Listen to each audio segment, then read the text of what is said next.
Presidente Cittadella, la zona di sua competenza, qual è la criticità, quale potrebbe essere la criticità con questi estremi climatici, quali sono anche le peculiarità, un po' per fare una lente di ingrandimento sul territorio?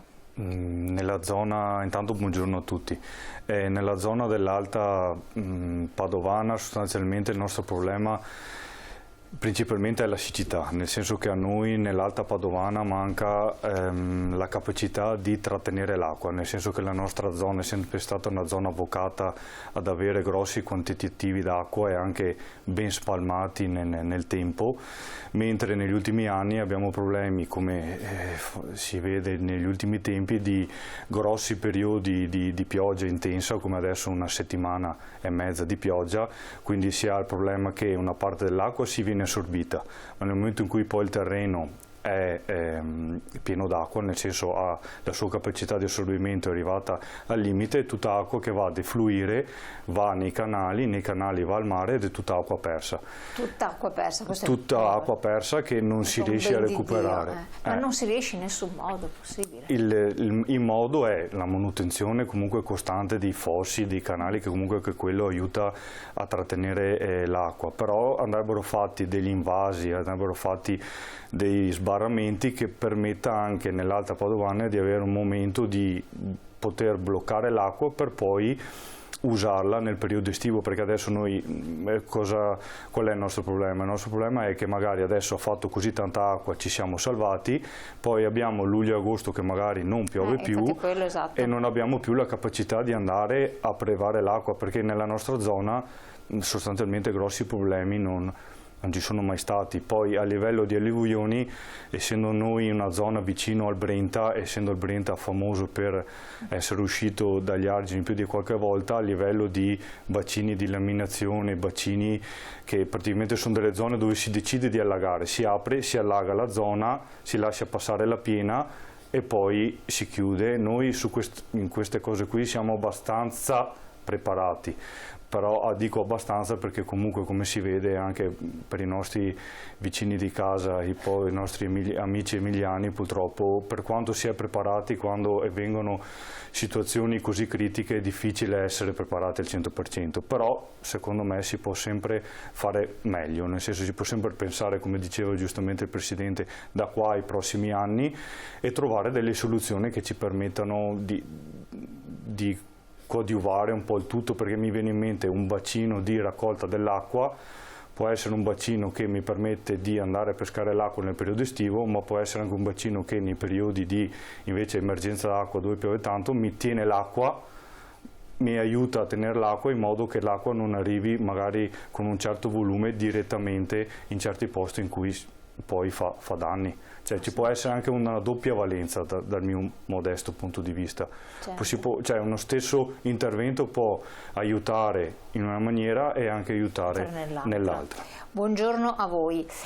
Domina il menefreghismo cosmico in tutti i settori e se la politica si dà una svegliata ci sono le speculazioni sui lavori e sui materiali. Abbiamo lo scandalo del Mose.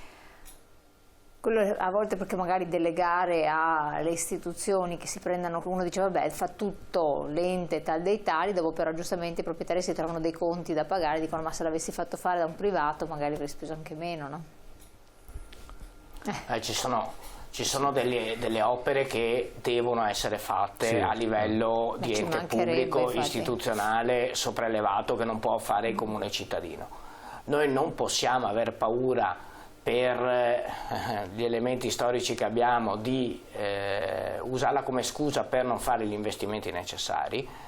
È chiaro che in questo periodo, in una situazione così tanto complessa, ma guardi, riguarda l'elemento climatico ma riguarda tantissime parti della nostra società, insomma gli ultimi anni li abbiamo vissuti tutti, la complessità, la difficoltà, i nuovi elementi mai immaginati prima che hanno messo in crisi anche il nostro sistema economico, il nostro sistema sociale. Noi abbiamo bisogno di una classe politica, di chi governa, che si assuma un ruolo, la responsabilità, il ruolo per il quale sono stati chiamati a svolgerla e che faccia le scelte necessarie alla soluzione, o perlomeno, come dicevo prima, alla mitigazione dei problemi che ci troveremo ad affrontare. Noi questo lo chiediamo come comparto, ma lo chiediamo anche come cittadini. Cioè è necessario che ci sia la responsabilità del pubblico, non legata alla presa del potere alle elezioni successive, ma una visione che sia di medio-lungo periodo, che riguarda il bene della cittadinanza e ovviamente, per quanto ci riguarda, il bene poi del nostro settore, dei nostri operatori, per le motivazioni che dicevo prima, che non sono legati esclusivamente al nostro settore inteso come corporativo, ma proprio come un ragionamento che riguarda il territorio, la gestione del territorio, la salute pubblica e l'ambiente. Perfetto. Volevo ritornare un attimo sulla questione della zona Cittadella. Sì. Quali sono le... Aspetta che arriva un messaggio.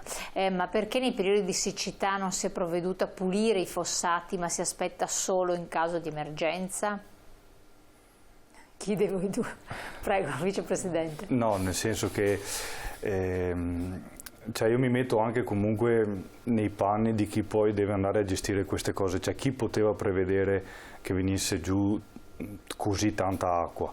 Detto ciò, questa però non può essere una scusa per non comunque ognuno prendersi le proprie responsabilità, nel senso che l'agricoltore deve pulirsi il proprio pezzamento, i propri canali, le proprie cose, ma io sono convinto, ripeto, che i nostri agricoltori quasi tutti lo facciano, ma per il semplice motivo che nel momento in cui dopo il campo si allaga non riescono più a coltivare, e penso anche che tutti gli enti facciano del proprio meglio. Secondo me è proprio un passaggio ulteriore, nel senso che non basta più la manutenzione ordinaria, bisogna pensare a qualcosa di diverso, perché la quantità di acqua che arriva non è più la stessa di prima, quindi bisogna pensare a qualcosa di diverso che ci permetta di accumulare acqua nel momento in cui serve accumularla e magari darla in cui è il momento di darla, cioè è un po' cambiata anche i volumi di acqua, esatto, che arrivano, quindi è proprio secondo me da ripensare, da programmare negli anni la cosa. Assolutamente. Arriviamo alla che con le peculiarità del suo territorio.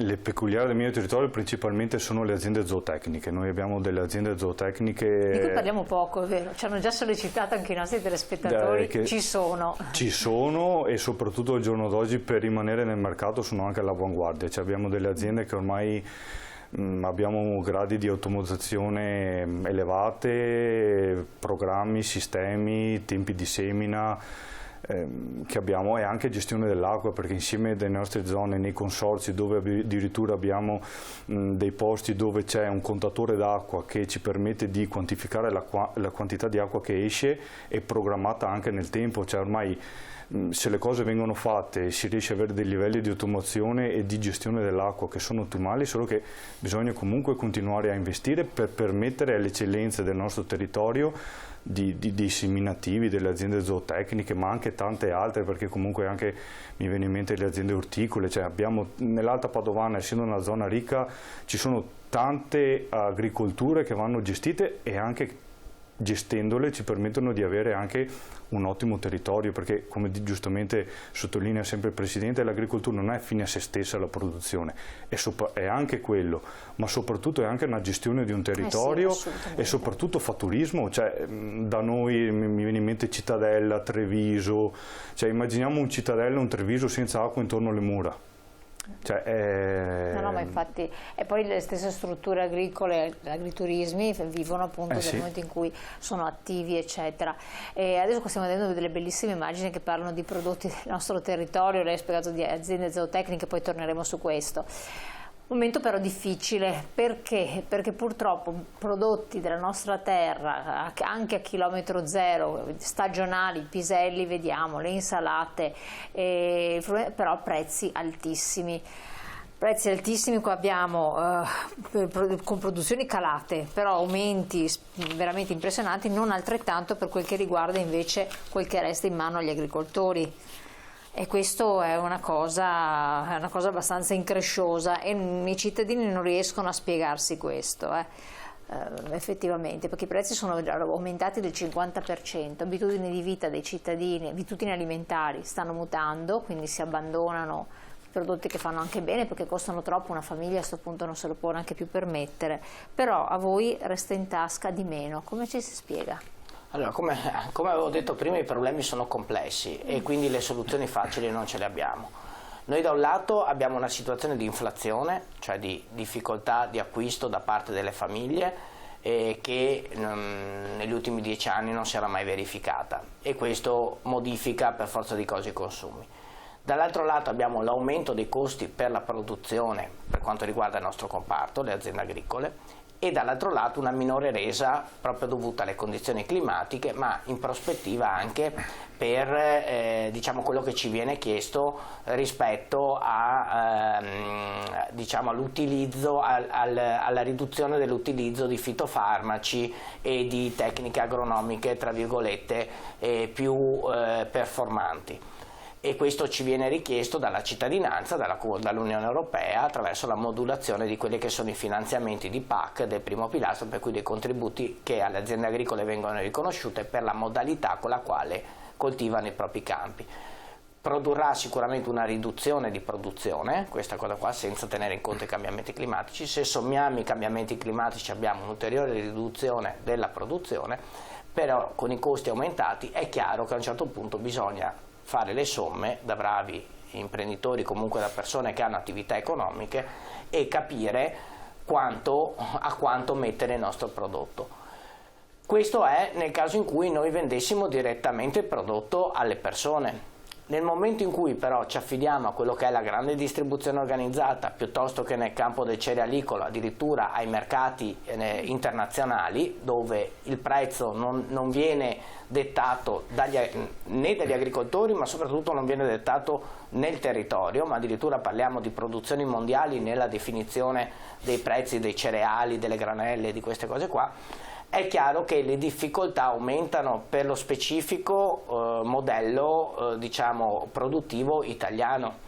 È per questo che deve essere fatto un ragionamento sulla nostra categoria e sul nostro settore che tenga presente le specificità del nostro comparto e a questo si diano delle soluzioni. Perché noi scontiamo delle difficoltà in assoluto, che sono le dimensioni aziendali, che sono il costo del lavoro, che sono il costo dei terreni, delle macchine. Abbiamo delle difficoltà, delle criticità che riguardano il riconoscimento dei prezzi nella grande distribuzione. Noi in questa trasmissione l'abbiamo ripetuto più volte. Quando uno va a comprare frutta e verdura al supermercato, dato 100 il prezzo che paga, all'agricoltore viene riconosciuto il 12. Questo divario è chiaro che è un divario incredibile e mi permette anche di dire increscioso, proprio per il valore che l'agricoltura esprime e anche per la qualità dei prodotti che noi facciamo. Però è chiaro che in una dinamica di commercio mondiale alle volte è più economico far arrivare derrate alimentari da altri paesi che non acquistare quelle del proprio territorio, o meglio definire il costo, il prezzo di vendita delle derrate alimentari dei nostri territori in funzione del costo di un'economia mondiale che ha altre dinamiche produttive, ha altri costi, ha altre dimensioni aziendali, ed è su questo che va ragionato. Soluzioni semplici non ce ne sono. No, è vero, però è fatto, ipotesi. Piselli abbiamo visto, al di là che c'è stato un calo nella produzione, se non sbaglio, no? Sì. Per esempio comunque la stagione dei piselli possibile calo, esatto, no? forse reggono, comunque stagione, perfetto, ci sono, abbiamo un territorio dove possono essere prodotti, tutto. Vai nella grande distribuzione dove la gente va a comprarli, o anche dallo stesso fruttivendolo, che ormai sono banche, luoghi dove devi andare veramente con l'assegno per fare l'acquisto, compri questi benedetti piselli e trovi un prezzo veramente esoso. Parli con l'agricoltore, poi vai ai mercati diretti, anche lì non è che te li regalino assolutamente, per cui tengono i loro buoni prezzi, probabilmente per rifarsi dei mancati guadagni da altre parti. Comunque, se sei in amicizia, parli con la persona, ti dice: io dalla grande distribuzione, anche dallo stesso fruttivendolo, ho un guadagno bassissimo. Prendi il pisello equivalente che ti viene dalla Spagna anziché viene da un'altra parte, a un prezzo più basso. C'è una filiera che non torna, perché il pisello più basso che mi viene dalla Spagna, può venire da qualsiasi altro paese, ha fatto il giro del mondo, ha fatto un bel viaggio, quindi ci sono i mezzi carburanti, c'è il trasporto, c'è la manodopera, c'è tutta una serie di cose. Lì, chilometro zero, anzi costa di più il nostro prodotto, il Made in Italy costa l'ira di Dio, e noi italiani finisce che non ce lo possiamo neanche permettere, perché questo è l'assurdo. Prendi le melanzane, puoi permetterti quelle spagnole, tra l'altro sono anche buone, ma non puoi permetterti quelle locali. Questo è l'assurdo, neanche del sud Italia, perché ti vengono vendute a dei prezzi esorbitanti. Cioè per una famiglia uno non può prendersi un chilo di melanzana, deve prendere una melanzana, ma siamo ridicoli. E l'agricoltore poi gli dice: ma io in realtà le ho vendute a 20 centesimi, 40 centesimi. Questo che c'è in mezzo tutto sto blocco, che è sempre quello il problema. È proprio perché è un problema complesso, cioè equiparare agricolture di altre parti del mondo rispetto all'agricoltura che abbiamo in Italia o nei nostri territori non regge. Ma allora qualcosa non va nella nostra agricoltura, perché voi ci rimettete, agricoltori, il cittadino ci rimette, ci guadagnano tutti in mezzo? Però la modalità con la quale noi coltiviamo è di un tipo che garantisce anche, come dire, la qualità del territorio e del prodotto, cioè quando noi acquistiamo in mercati internazionali l'utilizzo di sostanze che sono vietate nei nostri territori esiste, ma queste sostanze permettono ovviamente una produzione superiore, una conservazione superiore. Ricordiamoci che i nostri prodotti sono a scadenza limitata, estremamente limitata, per cui noi abbiamo la necessità di venderla.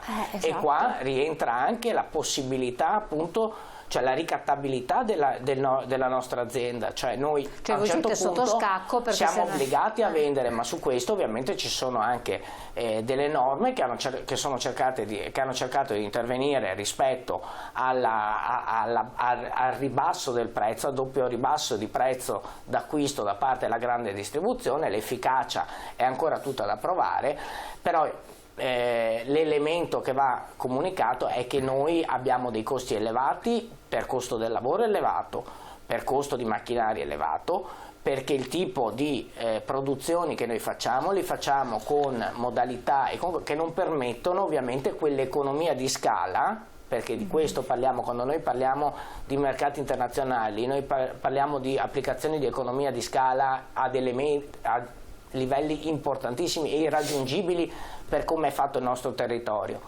ed è quindi lì che è possibile acquistare a pochissimo prezzo, addirittura con il trasporto risulta più conveniente. La nostra tipo di agricoltura è un'agricoltura che è diversa rispetto a, come ripetevo prima, dimensione aziendale diversa, modalità di coltivazione diversa e costo del lavoro diverso. Noi su queste cose qua quello che chiediamo è di fare un ragionamento che tenga insieme la politica, che deve trovare l'organizzazione, cioè noi rappresentiamo le necessità e le criticità del nostro settore. Chi governa deve assumersi la responsabilità di trovare le soluzioni. Noi quello che rappresentiamo è questo, c'è una difficoltà che non è di adesso, ma ci sono delle criticità che sono portate avanti da tempo nel nostro settore ed è necessario intervenire se noi vogliamo mantenere l'agricoltura dei nostri territori e un'agricoltura di un certo tipo, che è fatta di eccellenze locali, che è fatta di aziende di piccole e medie dimensioni, che però restituiscono al territorio valore aggiunto.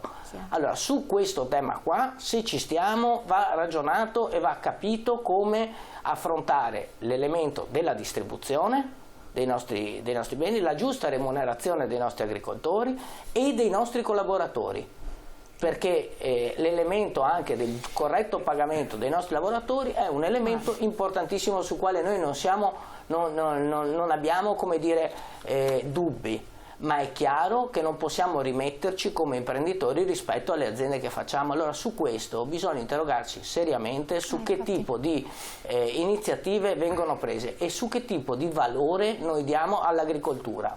Infatti, no, questo è importantissimo. Poi parliamo anche del settore zootecnico, visto che è la sua competenza, perché anche lì abbiamo dei costi aumentati per quel che riguarda i mangime, se non sbaglio, quindi investiamo, tante volte li trascuriamo, questi aspetti sono altrettanto importanti, e poi i cali relativi ad alcune produzioni proprio a seguito di delle perturbazioni che ci sono state.